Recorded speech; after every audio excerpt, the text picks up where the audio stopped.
èmi wò pé gbogbo àwọn èèyàn tó wo Arinzo lọ́wọ́ enjoy ẹ̀ because ibi tèmi lọ sold out ni other films báyìí wọ́n ń polówó ẹ̀bí gálà ni gbogbo èèyàn tó síbi tí Arinzo ti wà ni wọ́n dẹ̀ ti ń wo bí ọjọ́ mẹ́ta kó tó lè pè mí lọ wò do you understand so mo kàn fi pé ṣé ó ní ìdí kíyàn máa ṣẹ̀ṣẹ̀ máa wọ́ta ẹnu ṣá pé normal fíìmù yẹn wà okay àfìgbà tí mo jí o tí mo rí review àwọn èèyàn kan èèyàn méjì èèyàn mẹ́ta kan tó sọ pé kò dùn jẹ́ n ṣàlàyé fún ẹ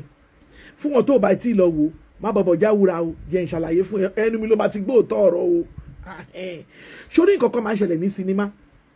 pàtàkì jùlọ àwọn sinimá tó máa yẹ pé máa fún wọn ní popcorn àti drink tó di pọ́n wọlé yẹn mi mọ̀ bóyá wọ́n ṣe lọ́dà cinemas but mo use mọ́ silver bed Ìkẹjà yẹn wọ́n máa fún wa ní popcorn fún tíkẹ́ẹ̀tì tabara àti drink sórí ìwọ̀ tó wá rí pé nǹkan kan ti ń yọ ẹlẹ́nu kó tó di pé òkúrò ńlé o fẹ́ lọ fi fíìmù yẹn pàrònú rẹ ni nǹkan kan ló máa bá mi ṣe tó bá ti di 15 minutes or 30 minutes of that time gba popcorn ẹ kó gba drink ẹ jẹ́ lájẹ yóò jẹ́ pátápátá kó mu drink ẹ sí inú ẹ á ti máa dùn kó tó di pé ó wọlé àbí wọ́n tó o bá wọlé tó o mọ̀ pé o fẹ́ wo fíìmù yẹn àti popcorn papọ̀ o máa make sure pé popcorn yẹn ò ń jù sẹ́nu o dẹ̀ concentrate lórí screen kò ń ṣe pé o bẹ̀ sọ máa du popcorn jẹ́ o ò wo bẹ̀ dáadáa ó ti sùn lọ́gbà tó jẹ́ popcorn tó ó ti sùn lọ nígbà tí fíìmù ń ṣẹlẹ̀ tó wá jáde tó wọn náà bá wọn yàn ṣáà sọ pé owó díẹ̀ ń bẹ̀ ó lè má yí ẹ o Arinzo continuation of film kan láti wò tẹ́lẹ̀tẹ́lẹ̀ ni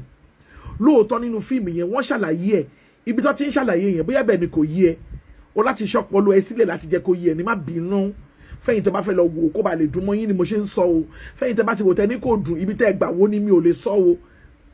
àbí èrò pọ̀ lọ́jọ́ yẹn tó yẹ pé síìtì tí tó dẹ̀ pa àwọn kan jókòó síbi ilẹ̀ ńlẹ̀ àbójú mi lórí rọ́bù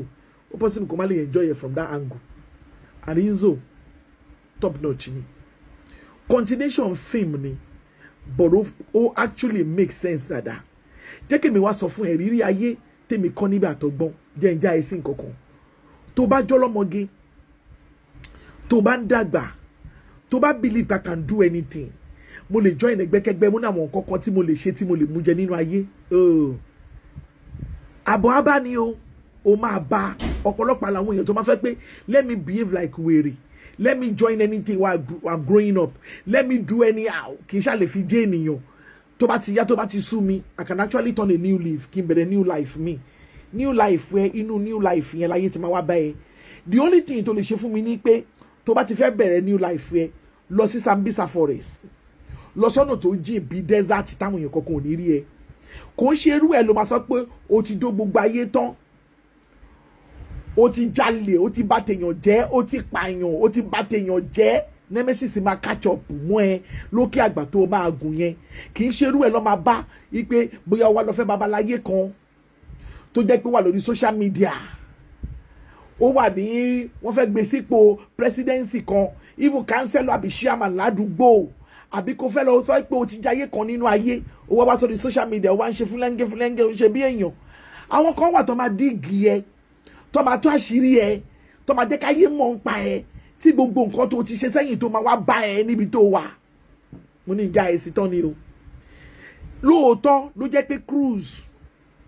kíyàn wùwà anyhow somehow ló máa ń tà lórí agodo yìí ọmọ ìyá mi tó o bá ti mọ̀ yìí pé ó máa ìwà ẹ̀kọ́ lòun wù ìwọ oníwà ló fẹ́ máa wò lórí social media ọmọ ìyá mi máa wo orí pé lẹ́nu ọjọ́ mẹ́ta yóò ń catch up pẹ̀lú àwọn èèyàn kan tó dẹ̀ yẹ pé bí wọ́n fi ń cruise ni àmọ́ àwọn ayé ò kà sí cruising ó ti catch up mọ́ ọ̀pọ̀lọpọ̀ àwọn ènìyàn bẹ́ẹ̀ yẹn not to talk of when you are in the world and you are living a bad life affect àrọmọdọ́mọ ẹ affect ẹ níbi tó o lérò ìgbà tó bá decide pé no I want to turn a new girl I want to turn a new leaf I want to be another person gbogbo past èèyàn ó máa ń catch up pẹ̀lú èèyàn òun là túbọ̀ tán òun lẹni tó jèrè ayé ẹni tó jèrè tó gba èrè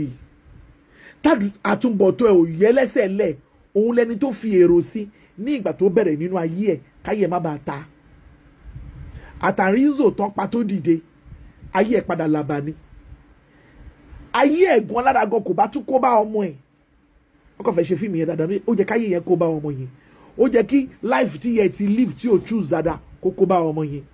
tó ẹ̀yin èèyàn wa ẹ ti gbá àwọn ọ̀rọ̀ yìí tí olórí àṣírí tí ó sọ nínú fídíò yìí nípa fíìmù Ìyábọ̀ Òjó yìí tí ó ṣẹ̀ṣẹ̀ jáde sí sinimá tí gbogbo wa mọ̀ sí Return of Arinzo kí ni o tiẹ̀ lérò lórí ọ̀rọ̀ tí arábìnrin yìí sọ ẹ̀yin èèyàn wa. but meanwhile tá a bá wò láti ilẹ̀ náà ó kàn jọ ọmọ ọ̀tá ni bóyá kò live life burúkú but ọmọ ọ̀tá náà ń ṣe èrè. àwọn sista wa ìyàwó president to be àwọn yẹn forí kọ ní gbàǹtò ohun tíyàn bá gbìn òun nìyàn máa ká. It's a film to actually watch, so many things to actually learn from it. It's a continuation of, you know, of a series of films have been part 1, part 2, Arinzo. Return of Arinzo is a film to watch. Go and watch it and you'll be glad. Honestly, Mababo Jarura, Farabalẹ̀ kó watch it. It's a very good film. Má lọ pẹ̀lú hatred, má lọ pẹ̀lú ní bíbàjẹ́. Tó o bá ti lọ pẹ̀lú ní bíbàjẹ́ mo sọ fún ẹ nǹkan tó máa ṣe. Jẹ popcorn kó tó di pé o wọlé. Ire o, a must watch in Arinzo.